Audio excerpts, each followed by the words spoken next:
Егер осыдан бірер ай бұрын ұл туғаннан, осы майдан қандай жігіт, саған ұнай ма, өзі? Деп сұраған біреу болса, бұл тіпті не дерін білмес еді-ау. Сұңқиған арық, үнемі арақ ішіп жүретін бадырақ көз жігіттің қай түрін, қай қылығын ұнатамын дер еді. Қайта күлер еді ғой.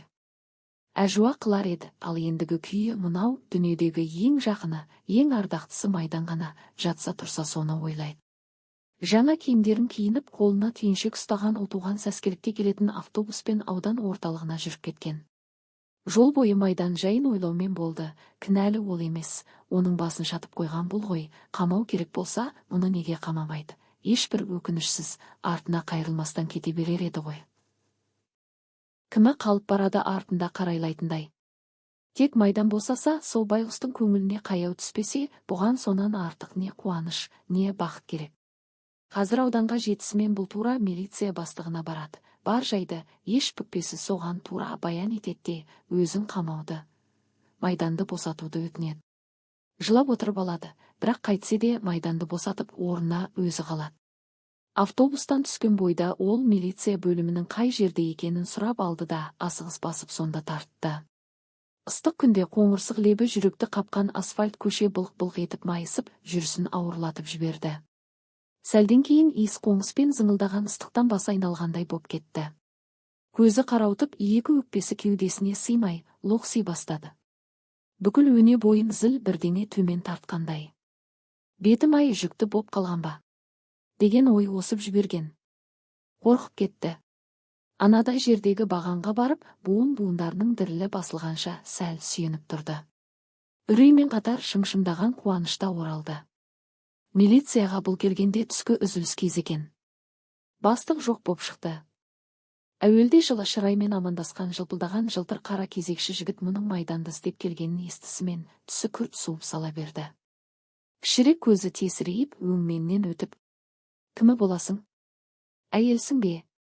Деді бірден сенге көшіп.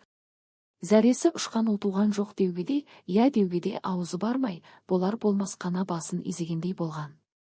Немене, жолығуға келдің бе? Иә. Жолығуға болмайды. Бар жағдайымды айтсам деймін бастықтарыңызға түсіндіріп. Сен қатын, бастықтың да басын қатырма.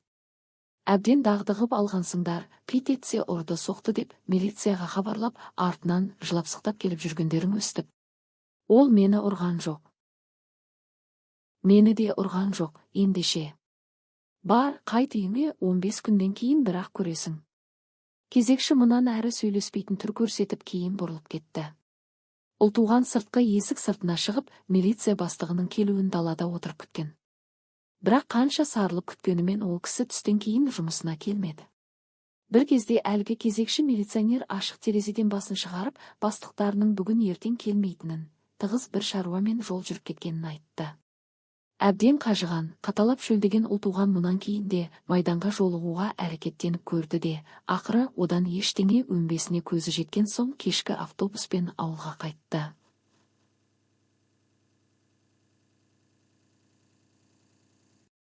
Өне бойы салдырап қатты шаршағанын сезді. Ауылға күн ұясына қона жеткен. Автобустан түсе бергенде қарсы алдынан құйғыта шауып бригадир Сағынбай шыға келді. Әй, ұл туғансың ба? Деді атының басын іркіп, қайда жүрсің сонша, бүгін күні бойы іздеп таба алмадым ғой. Терезеңді салғызып қойғам. Рахмет, ауданға барып ем.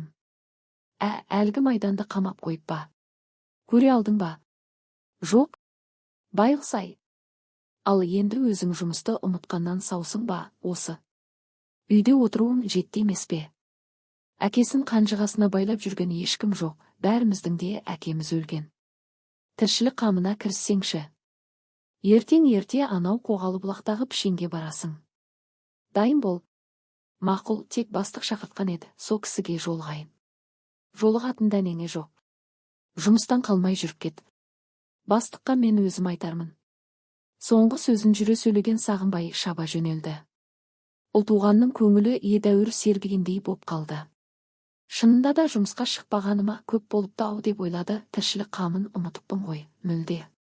Сол күннің ертеңінде ұл туған шай қойып ішіп, қоғалы бұлаққа кеткелі жиналып жатқанда, күтпеген жерден көрші үйдің кемпірі келді. Калошын шешіп төрге озып барып жайғасып отырды да. Бүгін күн жұма болған соң Құран оқиын деп келдім деді қатқыл дауыспен. Онан соң қоңыр үнмен зарлатып бастай жөнелді. Ұлтуған көзінің қиығымен кемпірге ұрлана қараған. Кескіні аса саябыр салмақты екен. Бұл дүниенің кәкір шүкір көп тірлігінен аулақ, қоңыр салқын басқа бір дүниеге беті ауған сияқты. Әлден соң алақанын жайып іштей күбірлеп кетті де, ұлтуғанның әкесінің, онан шешесінің аттарын атап, соларға иман бағыштап барып бетін сипат. Кемпірдің мына қылығына ұлтуған әбден риза боп қалды. Шайын демдеп жіберген. Бірер шыны шайды асықпай ішкен кемпір. Шырағым, ұлтуған, асығыс екенсің, бұйымтайымды қысқа сөйлейін деп бастады да, өзінің бала сүймей зарығып жүрген. Мере інісінің егер бұл қомсынбаса сөз салар ойы барын айтты. Әлі елуге келе қойған жоқ, жас деді. Кемпірден оңай құтылып кеткісі келген ұлтуған. Апа, ол кісінің әйелі бар ғой деген күліп. Шырағым, әйелінің өзі рұқсат беріп отыр. Ондайға заңда қарсы болмайтын көрінеді ғой деп кемпір бұлтарар жолды кесіп тастады. Ұлтуған үндеген жоқ. Жұмысқа асығыс екенін сездіріп орнынан тұрған. Ойлан, шырағым, қабырғанмен кеңес деп кемпірде кетті. Гүлді орамалын көзіне тасқып тартып алып үйден шыққан ұлтуған кеңсе алдында пішеншілерді қоғалы бұлаққа апаратын машинаның арт жақ бұрышына кеп елеусіздеу отыра кеткен. Ұлтуғанбысың ей, аманың қайда? Деді бір келіншек сампылдап. Ұлтуған үндеген жоқ, естімеген адамша теріс қарап отыра берді. Қорыққаны осындай үтілдер болатын, енді не де болса шыдап бағуға, үндемеуге тырысты. Ибай-ау, өзі тіпті сөйлескісі келмейді. Бізді менсінбей қапты ғой деді тағы да әлгі келіншек. Жайыңа отыр, ей, қатын. Немене байыңнан айырылғын кеп отырма деді екінші бір сыпсың келіншек. Сондайы бар екен ғой, ха-ха-ха-ха. Көзі жасаураған ұлтуған машинаның борт тақтайын тырнағымен тырнай берді. Күліңдер, күліңдер, қалай табыласаңдар да табандарыңның астына бір түстім ғой, деп ойлады. Ал әйелдер болса сөзді бірінен бірі қағып әкетіп қақпақылдап жатыр. Сорлағанда майдан сорлады ғой, байғыз дейді. Өзіне де со керек сүйретілген неменің? Әлгінде әлгі Сәндібал ауданға кетті. О да бір бейбақ. Өзі айдатып жіберіп, өзі артынан іздеп жүрген. Мұнан әрі машина жүріп кетті де, қарсы алдынан жел гулеп ұлтуған әйелдердің сөзін естуден құтылды. Қоғалы бұлаққа жетісімен машинадан жұрттан бұрын түсіп, қолына іліккен бір айырды алды да жырылып, өзінше бөлек шет кетті. Әйелдердің бәрі бұған жиренішпен жиырыла қарап, маңайларына жуытпайтындай боп көрінді. Түске дейін ең болмаса басын бір көтеріп, біреуге тіктеп қараған жоқ. Бұта-бұтаның арасындағы шөптерді жинастырған боп ылғи қалтарыста жүрді. Екі-үш әйелдің басы қосыла қап, сампылдай сөйлесіп, сықылықтай қалған күлкілері естілсе, екі беті өрттей жанып дуылдап, кірерге жер таппай дызақтайды. Түс кезінде әйелдер бір жерге жиналып, бастарына көлеңке жасап, сусындарын ішуге отырды.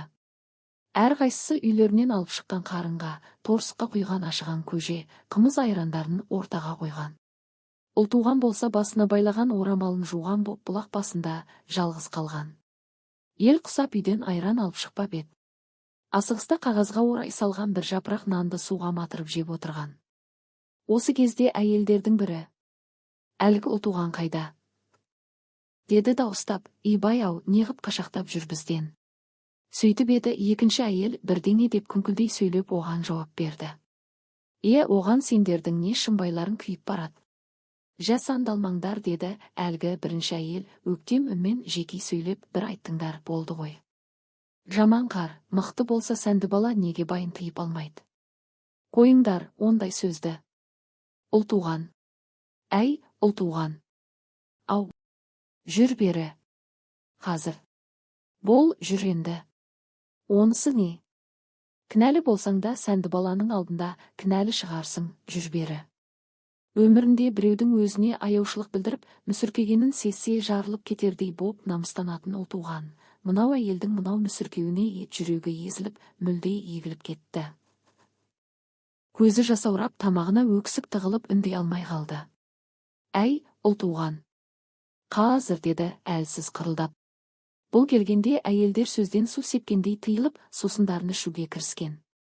Кел, қарағым, қақырығың түтеді ғой, мына айраннан жұтып жіберші деді әлгі кексе әйел қасына отырғызып. Мұнан кейін оны ешкім жерлеген де жоқ, қорлаған да жоқ.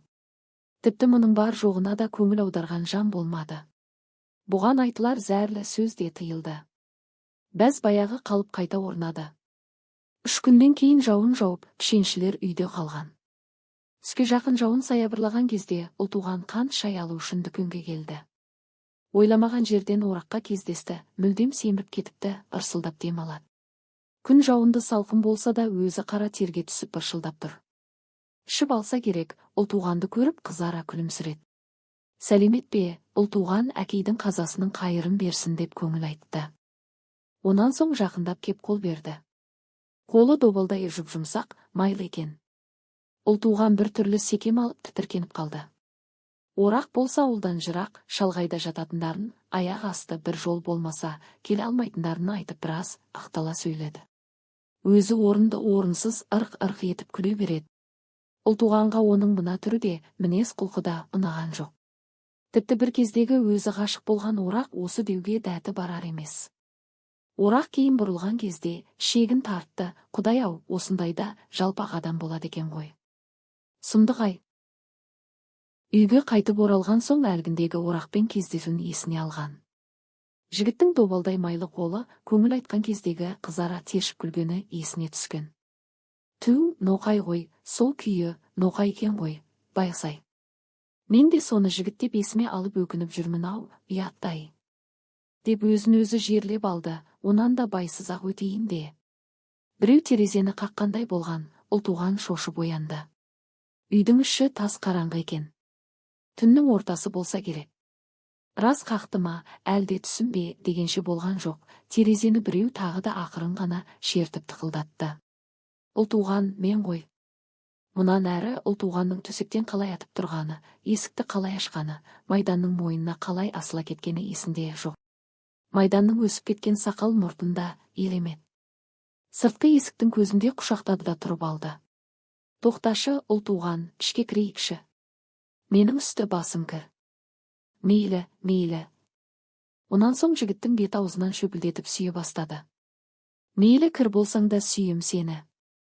Бетіңнен емес табаныңнан сүйем сенің, жаным. Сағындым әбден. Ауызғы бөлмеге кірген соң қараңғы бұрышта екеуі бірін-бірі сипалап, мауықтары басылғанша ұзақ тұрды. Іргедегі қорадан қанаттарын сабалап әтеш шақырды. Ұлтуған, мен жуынайыншы. Қазір, мен су жылтып берем, бір жола суға түсіп ал. Ұлтуған дереу қазанның астына от жағып, су жылытты да, қарсыласқанына қарамастан Майданды өз қолымен шешіндіріп, дәл бір тұңғыш баласын шомылдырғандай жөкемен арқасын ысты. Бұрын да семіз байғұс едің, құр қабырғаларын қапты ғой, ырсиып деп мүсіркеп қойды. Шомылып болғаннан кейін ұлтуған Майданға әкесінен қалған ескі киімдерді кигізді де, оның кір киімдерін жинап алып жууға кірісті. Жаман иіс қоңыстарды енді ғана сезген, жүрегі лоблығып кетті. Бір уыс боп бүрісіп отырған Майдан оның қимыл қозғалысынан көз алар емес. Шашы тықырлап алынған, сақал мұрты қауғиып өскен, ұрты ортайған, түрі жүдеу, тек көзі ғана от шашып, жалт-жұлт етеді. Барып жатсаңшы, демалсаңшы. Бірге жатамыз ғой. Өзің немен келдің? Жаяу. Құдай-ау, сонау ауданнан жаяу келдің бе? Деді ұлтуған шошынып. Иә, бағана кешкісін босатқан. Ертеңге дейін автобус күткенмен қалтамда бір тиын ақшам жоқ, сонан соң жаяу жүріп кеттім. Қарның да аш шығар. Ептеп, ұлтуған кірді жуып боласап, самауырынды тұтатты. Бар дәмдісін дастарханға төгіп, екеуі ұзақ отырып шай ішті. Таң алдында ұлтуған сиырын сауып, босатып жіберді де, сыртқы есікке құлып салып, өзі бала кезіндегісіндей ішке ауыз үйдің терезесінен кірді. Әйтпесе, маза бермейді деді. Мұнан кейін екеуі де ұзақты күнге тұяқ серіппей жатып ұйықтады. Түс кезінде есік алдына дүрсілдете шауып атты біреу келген. Сағынба екен. Апа, мына ұлтуған қайда кеткен? Деп дауыстай сұрады көрші кемпірден. Білмедім, ертеден бері үйі құлыптаулы тұр ғой. Ұлтуғанда, Майданда рахаттанып күліп алды. Өздерінің осынша тапқырлықтарына мәз болды. Бір-біріне тығыла түсіп алаңсыз ұйқыға батты. Сырт дүние тіршілік ендігі жерде екеуіне де қажетсіз еді. Бұл істерінің аяғы немен тынарын, қалай бітерін екеуі де ойлаған жоқ. Ойлағылары да келмеді. Сағын су бар, ынтыға түсу бар, бір-біріне еркелеу бар, бірін-бірі іштей аяу бар. Түрменің іші жаман шығар, дейді ұлтуған. Атама жақсылығы шамалы. Тегінде өмірдің опасы жалған екенін түрмеде отырғанда сезеді екенсің. Қайсы еді, бір әнде бұл жалған. Опасыз, өтер-кетер ескен желдей деуші еді ғой. Дәл сол ой келеді екен. Жылдап отырғандардың қалай шыдайтынына таңым бар. Сірә, олар итжанды болып кететін шығар. Осылайша ұзақ күн өтті. Түнге қарай ел аяғы басылып, жұрт ұйқыға кеткен кезде, ұлтуған есікті ашып, сыртқа шықты, сиырын сауып, өзеннен барып су әкелді. Терезелерін қараңғылап қойып, түннің бір уағына дейін оңдық-мұңдық шаруаларын істеді. Таң алдында есіктің сыртынан құлыпты қайта салып, екеуі тым-тырыс боп тағы жатты.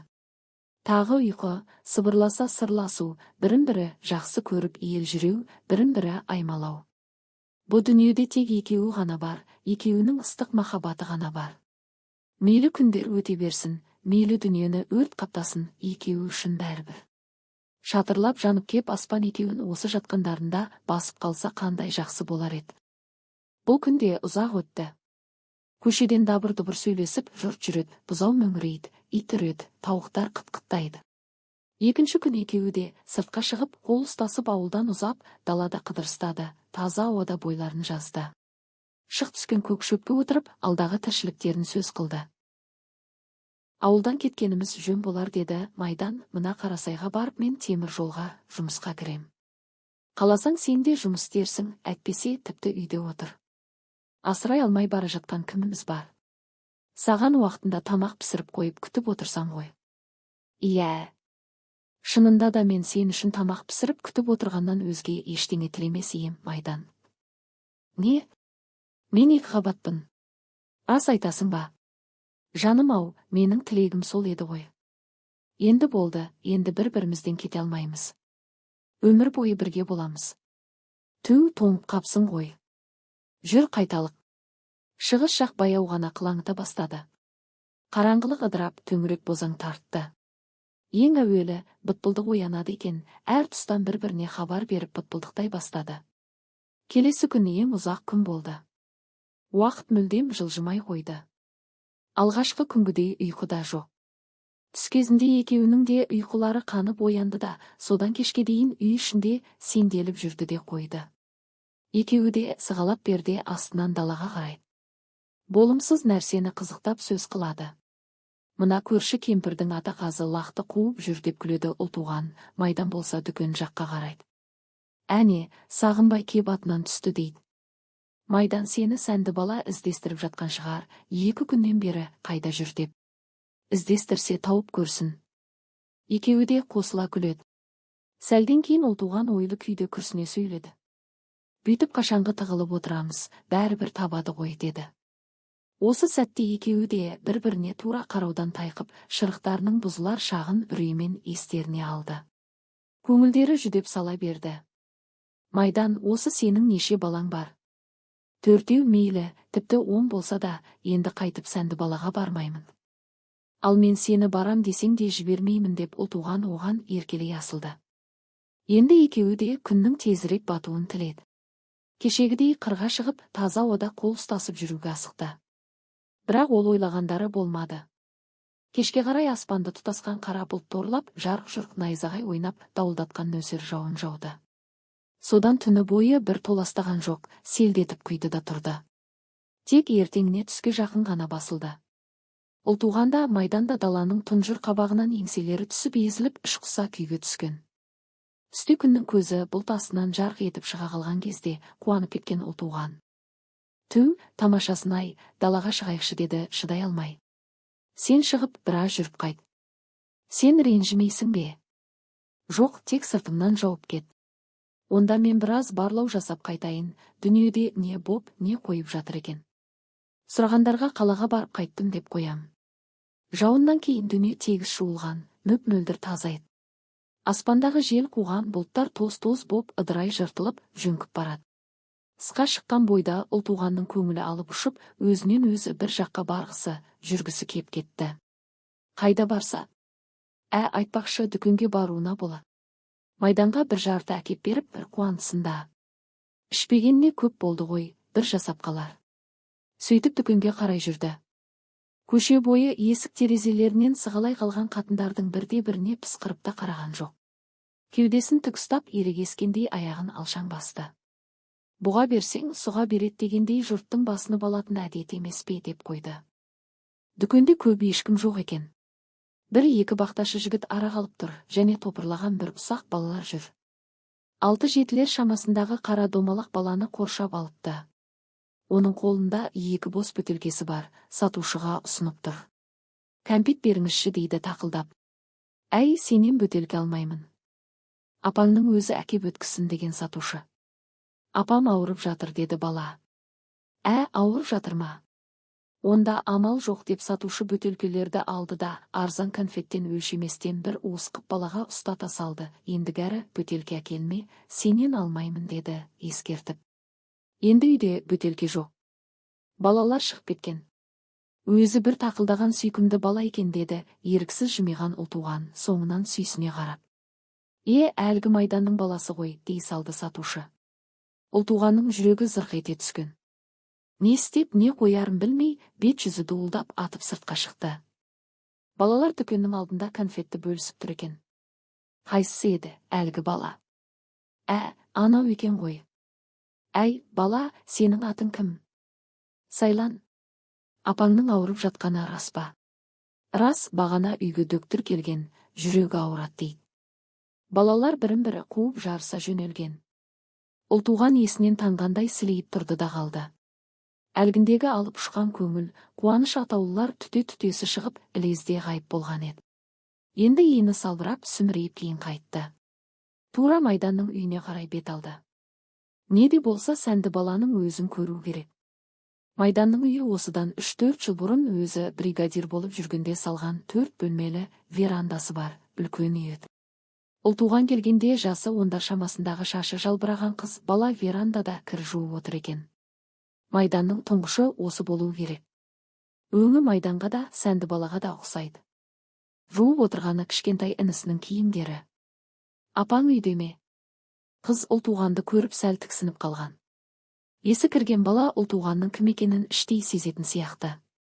Апам ұйықтап жатыр, оятуға болмайды деді, онан соң. Ұлтуған веранданың ішіне, онан ашық тұрған есіктен ішкі бөлмелерге көз тастаған, барлық тұста шашылып жатқан балалардың киімдері, жуылмаған. Еденді мына қыз бала жуған болу керек, шамасы жетпей сатал-сатал ғып езіп тастаған. Қарап тұрып адамның көңілі жүдейді, еріксіз аяйды. Қыз мына тұрысына қайтып көңіл аударған жоқ, езілген кірін жуа берді. Даладан шар етіп баланың жылағаны естілді. Қыз атып шығып кетті. Мен саған жылатпай ойнат дедім ғой, деп өзінен кіші біреуіне ұрыса бастады. Ұлтуған енді байқады, үйдің көлеңке жағында 2 жасар ұл баланы 5 шамасындағы қыз бала қол арбаға отырғызып сүйретіп жүр екен. Жүрегі шым-шым етіп шаншып кеткен. Ұлтуған мұнан әрі тұра беруге төзе алмай жүгіре шығып үйіне беттеді. Алқына басып келген бойда сарт-сұрт жұлқып есіктерін ашты да түпкі бөлменің босағасына кеп тұра қалды. Майдан, тез киінде шық, деді, онан соң бұйырған үнмен. Не боп қалды? Киін. Түкке түсінбеген Майдан көзі бағжаңдап киінуге кірісті. Киініп болған соң, не боп қалды? Деді үрейленіп. Үйіңе бар. Бар айтпағың сол ма еді? Майдан, айналайын, мен десең үйіңе бар. Мен ешқайда кетпеймін ғой, тек бүгін үйіңе баршы. Тыңдашы, тілімді алшы бір рет. Майдан 2 ені салбырап көп отырды, ақыры ұлтуғанның айтқанынан қайтпасына көзі анық жеткеннен кейін барып. Мақұл деп лажсыз орнынан тұрды, тек ертең қайтып келем өзіңе. Ендігі жерде сенсіз өмір сүре алмаймын. Жарайды, бара ғой, жаным. Тоқташы, кәне сүйші мені. Майданның үйден қалай шыққанын, сұңқиып көше бойлап қалай жүргенін ұлтуған терезеден көз алмай бақылап тұрды. Ыстық жас бетінен сорғалап жол сызады. Сол күннің ертеңіне Майдан ұлтуғанның үйіне келмес бұрын, Жолшыбай кеңсеге соққан. Жұрт гу-гу етіп жүр екен. Ұлтуған таңертең ертемен бұл ауылдан көшіп кетіпті, қайда кеткенін жан білмейді. Майдан сенер, сенбесін білмей алып ұшып ұлтуғанның үйіне келген. Аңғал-саңғал иесіз жұрттың үстінен шықты. Дымы құрып бүктетілген күйі босағаға отыра кетті. Айырылып қалғанын білді. Тарқатылған сан қилы ойдың түйініне жете алмай дал болды. Апыр-ау, ұлтуғанның мұнысы несі деп налыды.